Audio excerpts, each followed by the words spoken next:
नमस्कार, आप सभी का बहुत बहुत स्वागत है।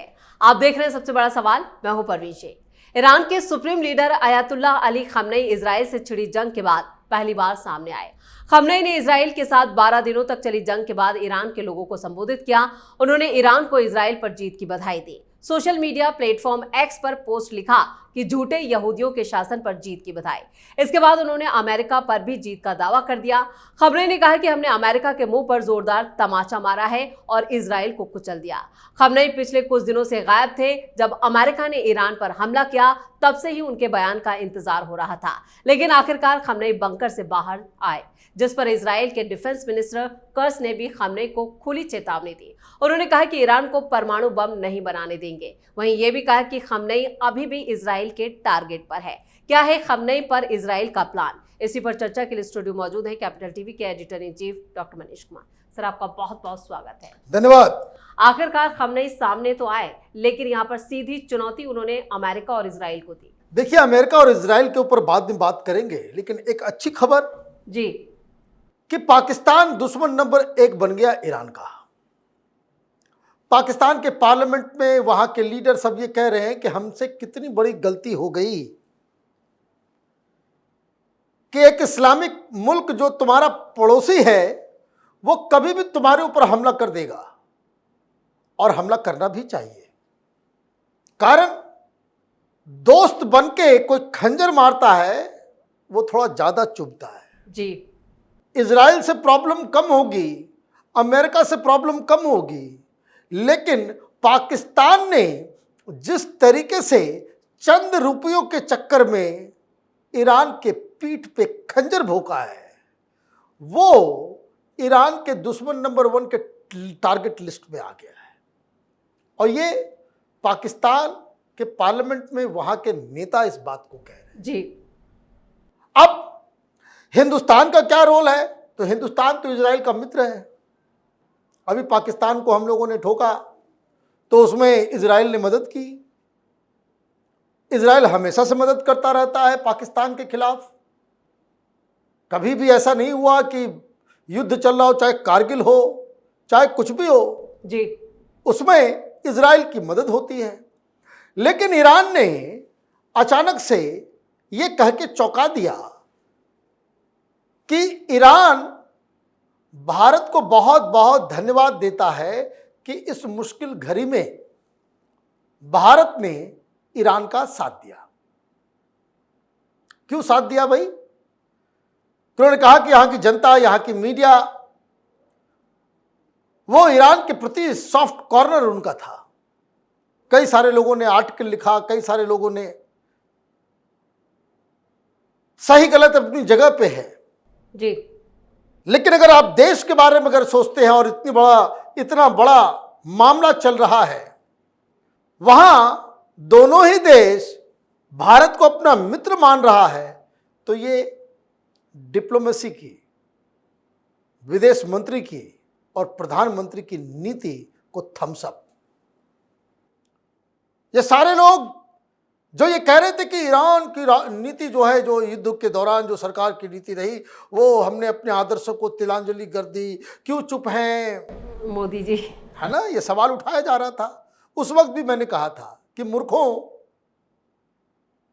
जरा सा भी आपको डिप्लोमेसी का डी मालूम नहीं है। भाई हमें क्या करना है? किसी और की लड़ाई, अमेरिका की लड़ाई हमारी लड़ाई हो गई। अमेरिका को खतरा ईरान से रहे, हमें क्या लेना देना? हमारा फोकस क्लियर है। मैं कई बार कह चुका, इजराइल से हमें हथियार चाहिए, टेक्नोलॉजी चाहिए, और ईरान से हमें पेट्रोल चाहिए। ये दोनों चीजें तय होती रहेंगी, बाकी सब गौण है। बाकी कोई चीज की कोई जरूरत नहीं है। पाकिस्तान 100 जूते भी खा रहा है, 100 प्याज भी खा रहा है, दोनों तरफ से गया। डोनाल्ड ट्रंप का कोई भरोसा नहीं है। वो व्हाइट हाउस बुला करके बेइज्जत करने में सबसे आगे है वो, जी, है ना। तो अब ईरान और इजराइल के युद्ध में भारत की डिप्लोमेसी तो कारगर साबित हुई। और जो लोग प्रधानमंत्री मोदी की रणनीति के ऊपर, डिप्लोमेसी के ऊपर, विदेश नीति के ऊपर सवाल उठा रहे थे, उनका चेहरा फिर से एक बार कालिक से पुत गया। लेकिन बेशरम लोग हैं, इनसे कोई फर्क नहीं पड़ता, ये फिर 2 दिन के बाद टर टर शुरू कर देंगे। खैर, अब आते हैं इजराइल और ईरान में।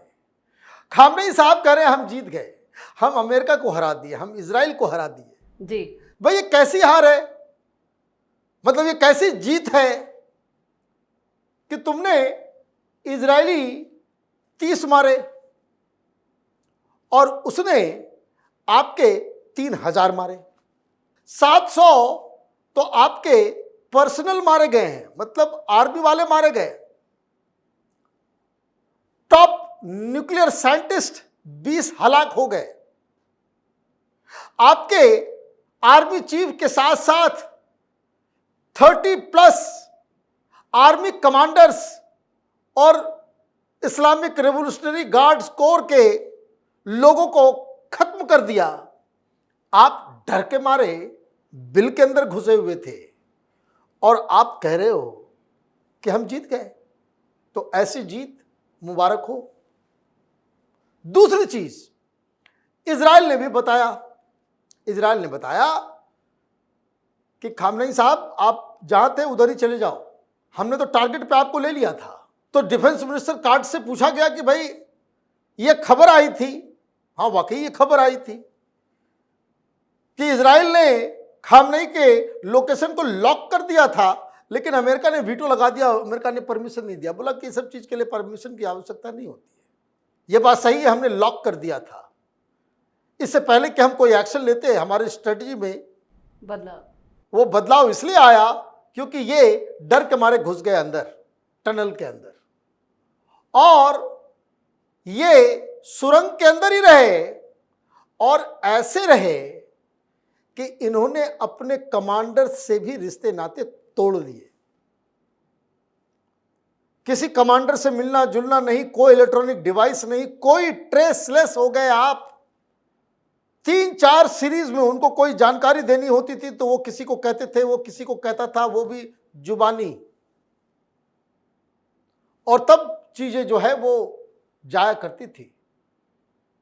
और आप अंदर घुसे रहे तो हमें मालूम था कि आप कहां हो, लेकिन फिर भी हमने हमला नहीं किया। और अब आप सामने जब आए हो तो ये नसरुल्लाह जो हिजबुल्लाह का आर्मी चीफ था, जो हिजबुल्लाह का जो चीफ था, उससे सीख ले लेना खामनेई साहब।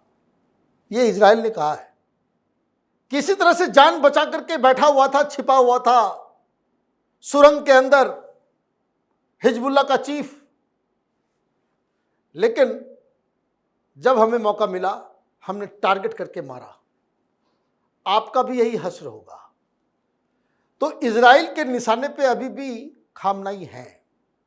अमेरिका की तरफ से कहा गया कि भाई आप सरेंडर करो ये सारे सेंट्रीफ्यूजेस, जी जितना इनरिच यूरेनियम है सब वापस करो, सब IAEA को दो। IAEA से आपने अभी तक रिश्ता नहीं तोड़ा, जबकि आपके पार्लियामेंट ने ये प्रस्ताव पारित कर दिया है कि अब वो IAEA का जो है वो सदस्य नहीं रहेगा।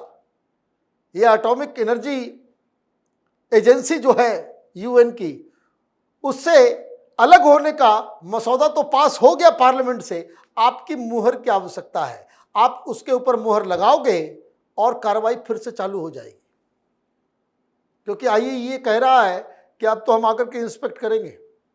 और ये कोई बहुत बड़ा काम नहीं, ये ऑब्लिगेशन है, चूंकि आप NPT के सिग्नेटरी हैं, आपको जो है ये फॉलो करना पड़ेगा।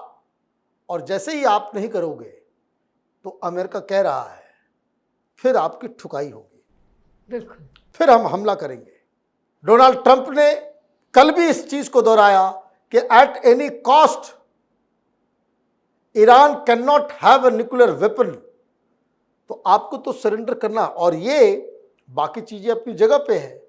और इस खबर के ऊपर खामनेई साहब नहीं बोल पाए कुछ कि आपने जो अमेरिकन एयरबेस कतर के अंदर दोहा के पास जो हमला किया, आपने क्या अमेरिकन को पहले ही बता दिया था, कतरी गवर्नमेंट को आपने पहले ही बता दिया था कि हम आएंगे, कुछ फुलझड़ी वगैरह चलाएंगे, एयर डिफेंस वाले को बोल देना गिरा देने के लिए, हम जय जय जय जय करेंगे कि हम जीत गए जीत गए जीत गए, जैसे पाकिस्तानी करते हैं, और उसके बाद सब लोग अपने अपने घर।